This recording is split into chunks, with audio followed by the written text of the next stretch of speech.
National movement in India, partition and independence 1939 to 1947.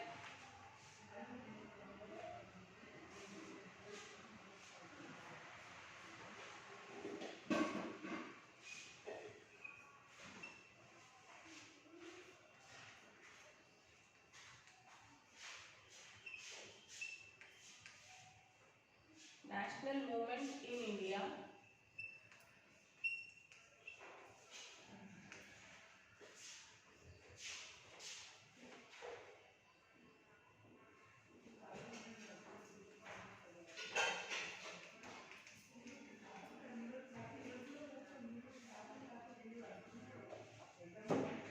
Partition and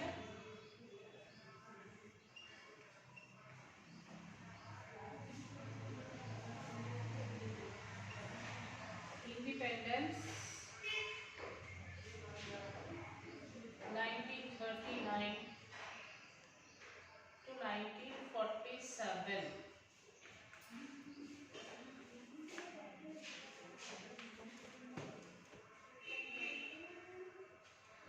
Page number 202.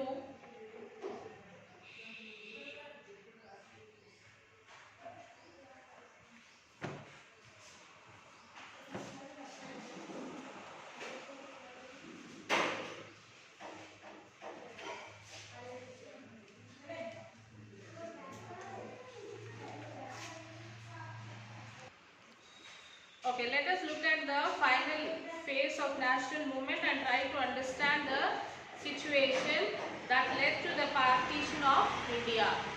So, which we will see the final movement, national movement of the partition of India. The people of the country faced very difficult questions and had to accept very difficult answers in 3 years, in these years. Okay, should the war be supported by Indians? 1939 to 42. You have read about the Second World War already.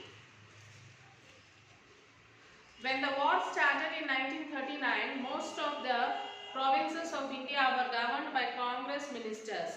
So when the war started Second World War started in the year 1939, the provinces which were governed by the Congress ministers. The British government had agreed to give the Indians the right to rule themselves to some extent. So the British government had agreed to give the Indians the right. What right they gave? They gave the right to rule themselves to some. They had given some extent to rule themselves. The Indians can rule themselves. The British Parliament passed the Government of India Act in 1935. According to this, provinces could hold elections and winning parties could form government. So what provinces that Indians can rule?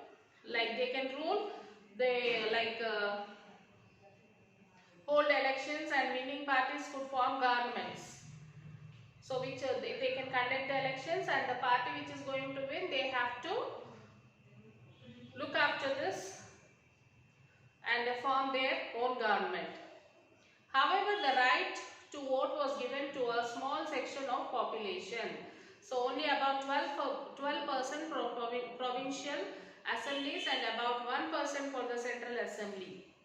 So when election was held in the assemblies of the 11 provinces of British India in 1937, Congress won in most provinces. 8 out of 11 provinces had a Congress Prime Minister. So working under the supervision of a British government. So at last who won, children? Congress has won and the member from the Congress party has become the Prime Minister. The Prime Minister has to work under the British people, under the British governor. The world war was going on. Congress leaders were now facing a difficult situation. So the world war was going on and the Congress leaders were facing a most difficult situation. Should they help the British in fighting the war against Germany, Japan, Italy and other Axis forces? So Britain had decided that India will participate in the war without even asking them. There were reasons both for and against supporting the war. So the Congress was divided on this issue. So most Congress leaders were opposed to Hitler, Mussolini and the ideology of fascism.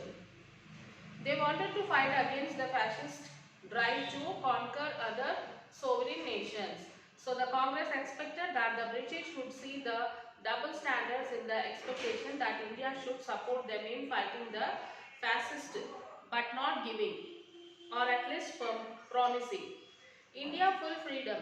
The British realized this, but at the same time it was hard for them to accept that they will really have to dismantle the empire they had built.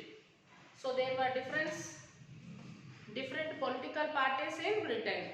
So at that time of war, Britain had an all-party government headed by Prime Minister Winston Churchill of the Conservative Party. The Conservative Party wanted to maintain the empire for as long as possible. In comparison to the Conservatives, the Labour Party was more willing to help Indians get their freedom. So the British were willing to give the status of dominion to India under the British crown soon after the war. But the Congress wanted a promise of complete freedom for India. So the Congress also demanded that an immediate national government should be set up at the center. So the British objected to this by saying that they have to also protect the interest of several other communities in India. So they meant that Congress did not represent all Indians like Muslims. They also implied that Congress may be ignoring the interest of many Indians. So the British were required to protect these interests.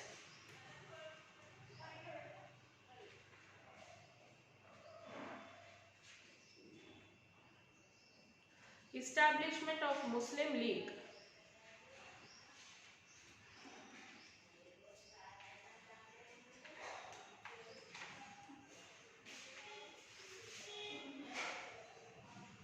Okay, the government had got special wartime powers to maintain law and order to be able to focus on winning the war. So anyone who opposed the government could be jailed immediately. So there was a rule like whoever opposes the government, they will be jailed immediately and kept in prison for a long time without going to court. So the person who is kept in the jail will remain there in the jail only for a long period without going for a bail, without going to court. Okay, people were not given the freedom of speech. So they were not given the freedom of speech. Like through 1940 and 1941, the Congress organized a series of individual satyagraha to persuade the British to promise freedom once the war had ended. No major mass protest was launched at this time. The Congress was upset that the British refused to promise freedom to India and decided to walk out of the provincial governments.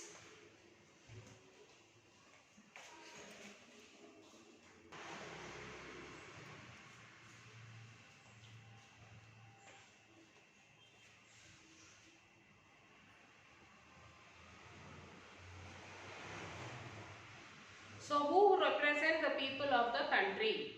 So now that the Indian people were revolting against the British rule, they were upset.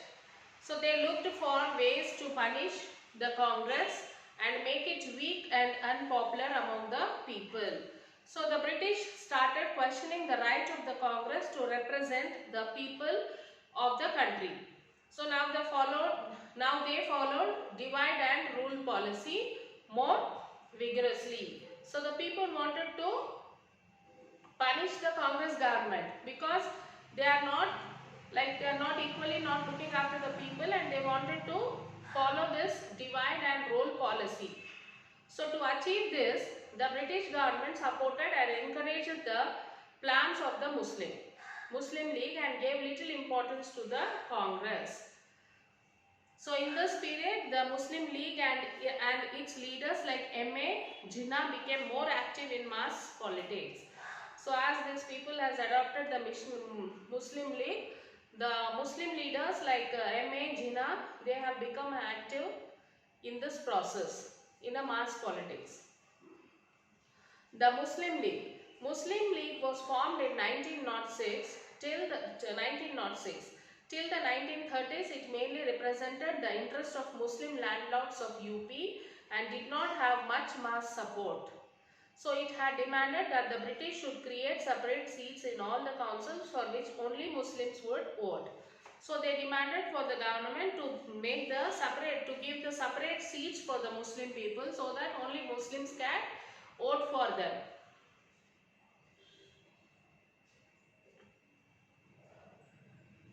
It had argued that since the majority people in many areas were Hindus, so there were more chances of Hindus getting elected to council. So if it is done like that also, most of the people in that areas are Hindus. So there is a chance of Hindus only will be winning because there are most of the people are Hindus only.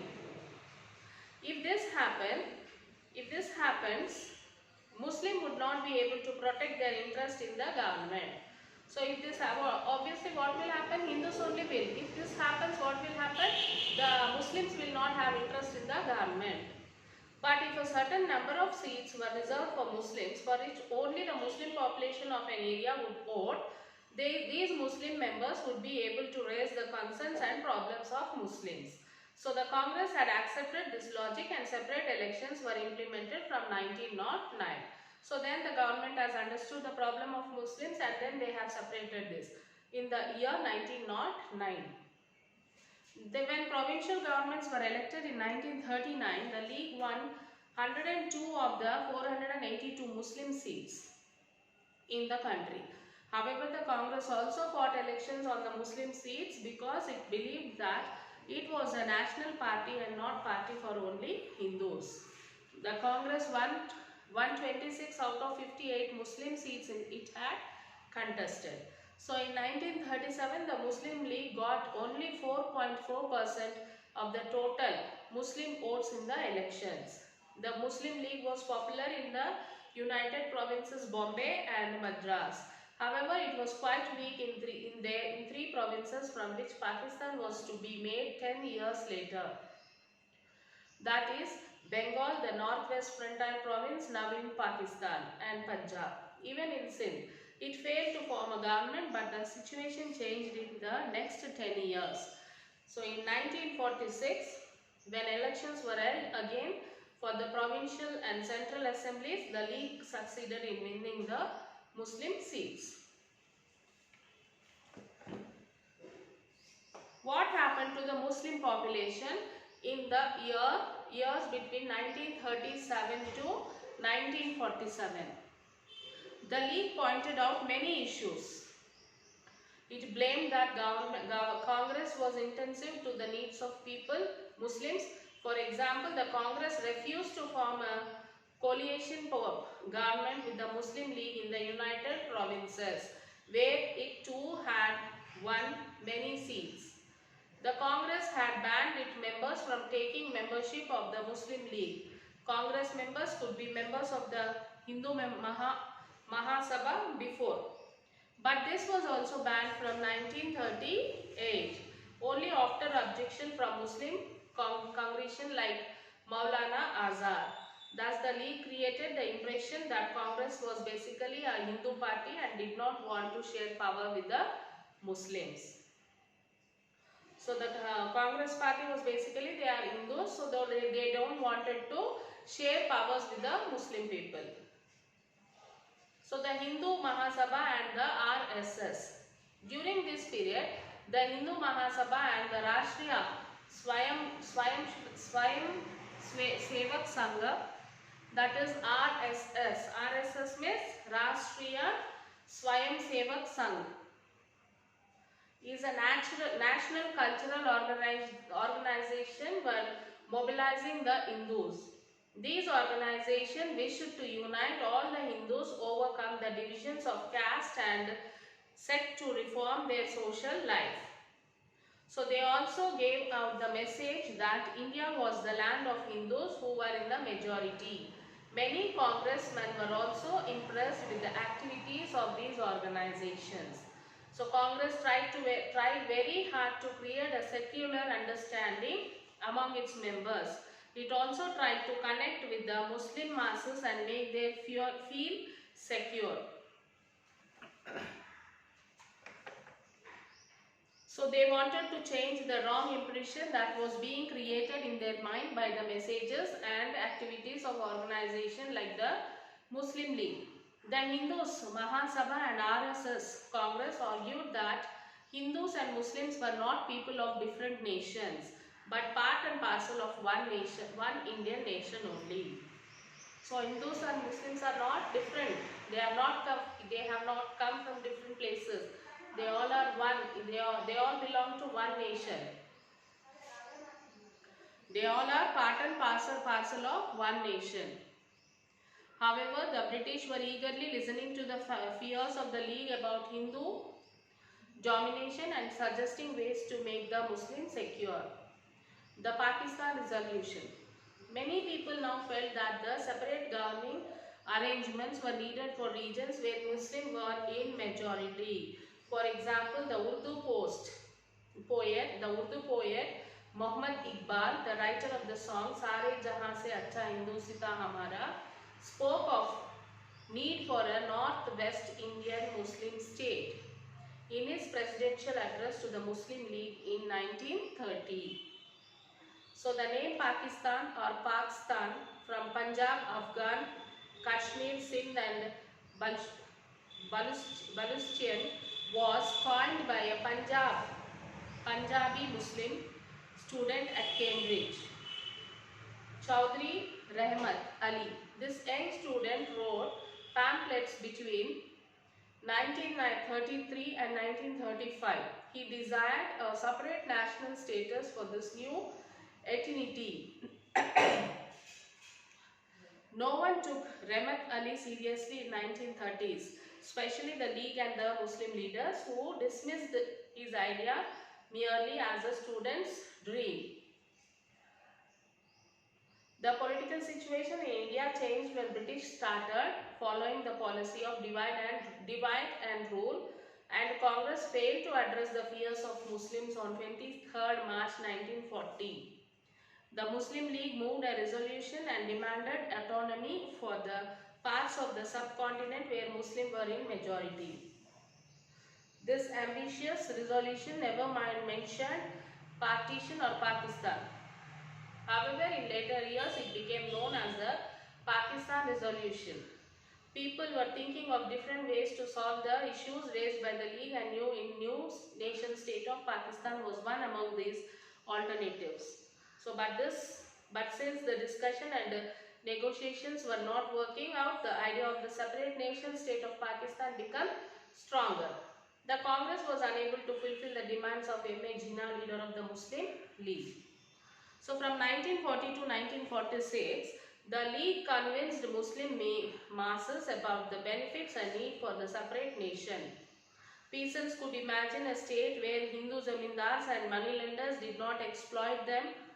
Traders, businessmen and job seekers could think of state where competition from Hindu traders, businessmen and job seekers were not be there. There would be greater religious freedom. There would be freedom for the Muslim elite to run the government the way they wanted. So from 1942 to 1945, most Congress leaders were in jail. The League leaders of the time to build its base among the people. So who will make the British quit India? By 1941, Japan had started expanding into Southeast Asia. So by 1941, what happened? The Japan had started expanding into Southeast Asia. This was clear threat to Indian terrorists as well. The British wanted Indian people to support it in the war against Japan. So British wanted the Indian people to support the war against Japan. In March 1942, Prime Minister Churchill was pursued to send one of his ministers, Sir Stafford Cripps, to India to try and make a compromise with Gandhi and the Congress. So in 1942, the Prime Minister, that is Mr. Churchill, was pursued to send a minister a minister, that is Sir Stafford Cripps, so that he can go to India and compromise with Gandhi and the Congress. But these talks failed after the Congress insisted that the victory should first appoint an Indian as a defense member of his executive council. After the failure of Cripps' mission, Mahatma Gandhi decided to launch his third major movement against the British rule. This was the Quit India campaign. This campaign began in August 1942. Although Gandhi was sent to jail, other younger activities organized strikes and acts of sabotage of all over the country. The young men and women left their college to go to jail in very large numbers. Socialist members of the Congress such as Jayaprakash Narayan were particularly active in the underground resistance movement. In several districts such as Satara in the west and Medinipur in the east, independent governments were declared. The British responded with a lot of force, yet it took them more than a year to suppress this rebellion. So the Communist Party of India in the meanwhile decided to support the British war effort. So it was alarmed that at the attack of Soviet Union by the Nazis. It realized the danger at a world level and called the war a people's war. On the contrary, Gandhi felt that Indians would be able to handle Japan and their own after the British leave India. The initial victories of Japan against the Americans and Europeans created a strong impression on the people in India. Firstly, it seemed that the Europeans colonized would get defeated very soon. Secondly, Japan was an Asian country and could stand against the European colonists. Indians felt that they too can stand up and fight against British decisively. So the myth that the British race was superior than other was destroyed in the minds of people. Subhash Chandra Bose wanted to take up the opportunity created by the difficulties of the British. So he said that India's independence was of utmost importance and we should take the help of the Japanese to throw out the British. So he went secretly to Germany and Japan and collected an army of Indian soldiers in 1942. Who were the soldiers who were collected by Subhash Chandra Bose? So who were those soldiers? In the beginning, these Indian soldiers were in the British army. So in the beginning, they are Indian soldiers, but they are under British. They had been captured by the Japanese when the British were defeated in Burma and Malaya. So these Indian soldiers were captured when the British were defeated in Burma. So then after that they were POWs, prisoners of war. They become the prisoners of war. Bose recruited them in his army, which he called the Indian National Army, INA. Later, other Indians also joined the army, including many women. However, Gandhi did not agree with the plans of Bose. He felt that the Japanese cannot be the liberators of India. But Subhash continued to his chosen path and led an army of Indian soldiers to fight along with the Imperial Army of Japan against the British for almost 3 years. This time was very dramatic and difficult for the entire world. At one point it had seemed that the Allied powers were losing the war, but Russia stopped the Nazi force with a victory in Stalingrad. The Allied powers regained control and eventually won the Second World War. So Subhash Chandra Bose, INA, was defeated by the British Army. After this, it is not certain whether Bose disappeared or died. In June 1944, when the war was about to end, the British government released Gandhi from prison. They set the time for another round of negotiation and talks for Indian independence. So this is how Gandhi was released from the prison by the British people, and at last the people does not know whether Subhash Chandra Bose was disappeared. He was disappeared or he was died. People does not know. So children, now it's a time for you all to read this lesson.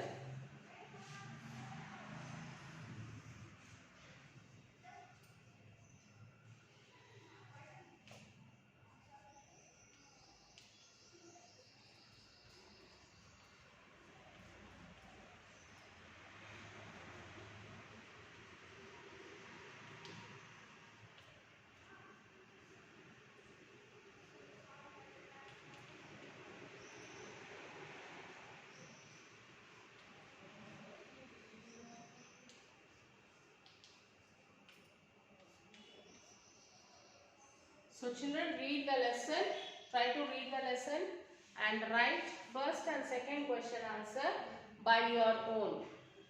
Read the lesson and write the answer. Don't see the workbook. Write your answer by your own. Try to frame the answer by your own. If you want, you can just have a look in the workbook to get the idea, and you can frame your own answer. Okay children? So write first and second answer and take the photo and send it to the school mail ID. Till then, take care children. We'll meet you in the next session and continue this class. Take care children. Bye.